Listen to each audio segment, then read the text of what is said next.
अब यहाँ पर हम देखते हैं कर्ता कारक का विभक्ति चिन्ह ने है, तो यहाँ पर आ जाएगा सही है। कर्ता कारक का जो विभक्ति चिन्ह है वो नहीं है। कर्म कारक का विभक्ति चिन्ह के लिए है, तो कर्म का के लिए नहीं है, को है, इसलिए आ जाएगा गलत।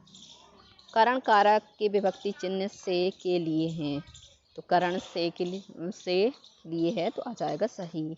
अपादान कारक से साधन का बोध होता है, तो अपादान से नहीं होता, करण से होता है, इसलिए आ जाएगा गलत। अधिकरण कारक में क्रिया के होने के स्थान और काल का पता चलता है, तो यहाँ पर ये सही बात है, तो आ जाएगा सही। अब सही विकल्प के सामने सही का निशान लगाइए। हम लोग रेलगाड़ी से नासिक जा रहे हैं, इस वाक्य में रेलगाड़ी का खालिस्तान कारक है।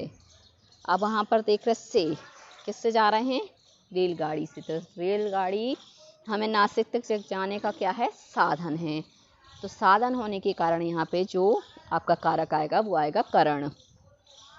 हलवाई ने मिठाई बनाई, इस वाक्य में हलवाई का खालिस्तान कारक है, तो यहाँ पर ने तो कर्ता ने, क्योंकि मिठाई बनाने वाला कौन है, हलवाई, हलवाई कौन है, कर्ता है, इसलिए आ जाएगा कर्ता कारक। पेड़ से पत्ते गिरते हैं, इस वाक्य में पेड़ का खालिस्तान कारक है, तो पेड़ का जो कारक है वह अपादान है, क्योंकि पेड़ से जो पत्ता है वह क्या हो रहा है, अलग हो रहा है, हट रहा है, इसलिए आ जाएगा अपादान। डॉक्टर ने रोगी को दवाई दी, इस वाक्य में रोगी का खालिस्तान कारक है, तो डॉक्टर ने रोगी को दवाई दी, तो रोगी का कारक बताना है, तो यहाँ पर रोगी क्या है, कर्म है। बच्चों मन लगाकर पढ़ो, इस वाक्य में बच्चों का खालिस्तान कारक है, तो संबोधन, क्योंकि यहाँ पर बच्चों को क्या किया जा रहा है, संबोधित किया जा रहा है, इस कारण से संबोधन। अब है निम्नलिखित प्रश्नों के उत्तर लिखिए। कारक किसे कहते हैं, सावधारण समझाइए।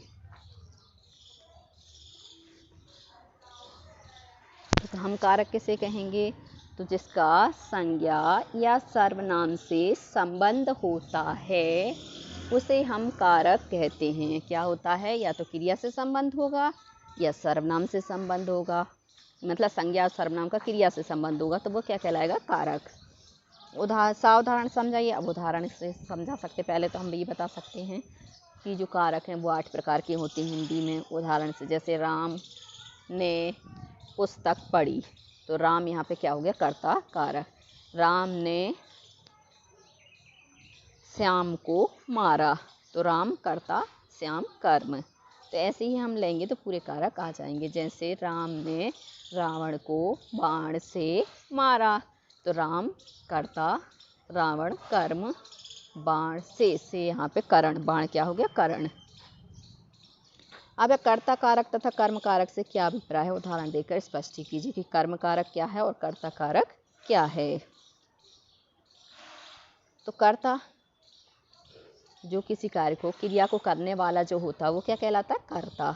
और कर्म क्या कहलाता है, तो हम कर्ता जिस कार्य को करता है वो क्या कहलाता है, कर्म। उदाहरण देकर कैसे स्पष्ट कर सकते हैं, जैसे राम ने रावण को मारा, तो अब राम ने क्या है, कर्ता, क्योंकि कार्य को कर रहा है, क्रिया को कर रहा है। और रावण को, तो रावण क्या होगा, यहाँ पे कर्म हो गया।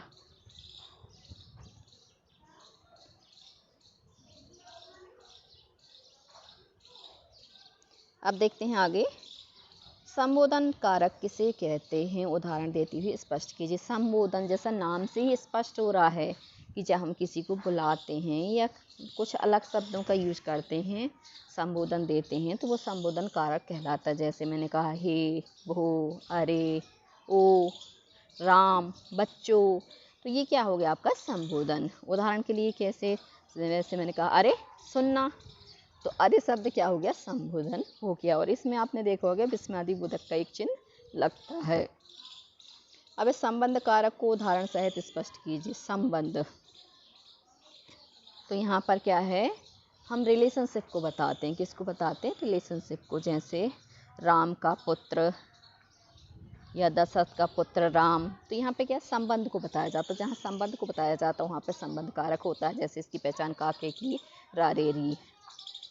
करण कारक व अपादान कारक में अंतर स्पष्ट कीजिए। अब करण कारक किसे कहेंगे, जहाँ पर साधन या माध्यम का प्रयोग किया जाता है वहाँ करण कारक होता है। जैसे मैं पेन से लिखती हूँ, तो पेन मेरे लिखने के लिए क्या है, साधन है, माध्यम है, इसलिए यहाँ पर करण कारक हो गया। और मैंने कहा अपादान कारक के लिए जब अलग होने के अर्थ में प्रयुक्त किया जाता है वहाँ पर क्या होता है, अपादान कारक होता है। मैंने कहा पेड़ से पत्ता गिरता है, अब पेड़ से जो पत्ता है वह क्या हो गया, अलग हो गया, तो ये हो गया अपादान कारक।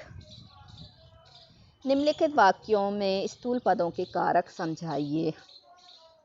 जो मोटे मोटे जो शब्द दिए हैं उसके हमें क्या करना है, कारक को समझाना है।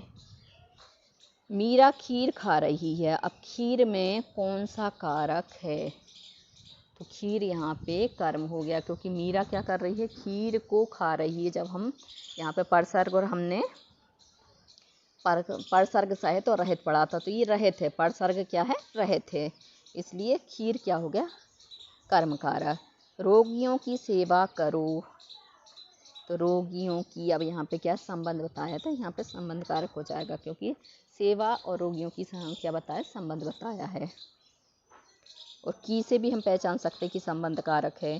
भिखारी को पैसा दो, अब भिखारी को पैसा दो, तो यहाँ पे क्या है, कर्म कारक है।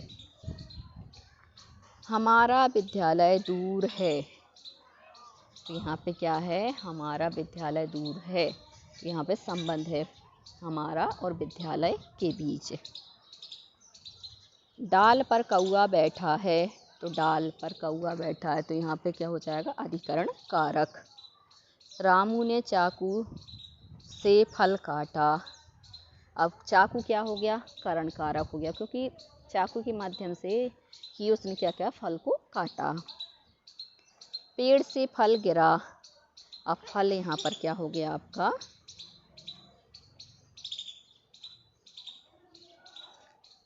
यहाँ पे आप पेड़ हो गया अधिकरण कारक। गुरुजी ने शिष्य को प्रसाद दिया, तो गुरुजी ने शिष्य को, तो शिष्य क्या हो गया, कर्म कारक हो गया। फल यहाँ पे क्या, कर्म कारक हो गया, क्योंकि यहाँ पे फल को बताना, तो फल कर्म कारक हो गया कि पेड़ से फल गिरा। उपयुक्त कारक चिन्हों द्वारा रिक्त स्थान भरिए, जैसे राजा, चोर, दंड, दिया, तो राजा ने चोर को दंड दिया। छात्र स्कूल से निकाल दिया गया, पिताजी ने रमेश को नया पेन दिया। माँ ने बाजार से कपड़ा खरीदा। लुटेरों ने पुलिस को चकमा दे दिया। कपड़े अलमारी में हैं। चूहे खालिस्तान दूध रखा है, तो चूल्हे पर दूध रखा है, चूल्हे पर दूध रखा है। बच्ची गुड़िया खेलती है, तो बच्ची गुड़िया से खेलती है। अब अगला प्रश्न है कि निम्नलिखित वाक्यों में करण या अपादान कारक जो हो बताइए। या तो करण होगा या क्या है, अपादान होगा।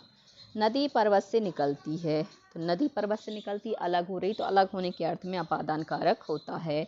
रेणु कलम से लिखती है, तो साधन के अर्थ में करण होता है, तो करण कारक हो गया। घोड़ा दबाते ही बंदूक से गोली निकली, तो यहाँ पर बंदूक से गोली क्या हो गई, अलग हो गई, इसलिए अपादान कारक हो जाएगा। रामू ने छड़ी से सांप मारा, छड़ी माध्यम है, साधन इसलिए करण हो जाएगा।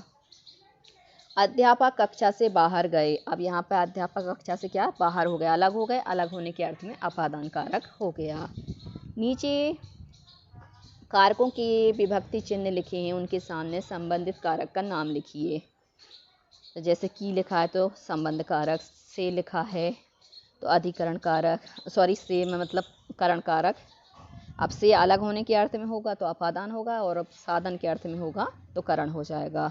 में अधिकरण कारक, के लिए संप्रदान कारक, पर अधिकरण कारक, का संबंध कारक, रा संबंध कारक, को कर्म कारक के द्वारा, तो यहाँ पे हो जाएगा तृतीय करण कारक। विभक्तियां लगाकर वाक्य शुद्ध करके लिखिए। विभक्ति लगानी है और वाक्य को शुद्ध करना है। सचिन स्कूल जाना है, तो सचिन को स्कूल जाना है।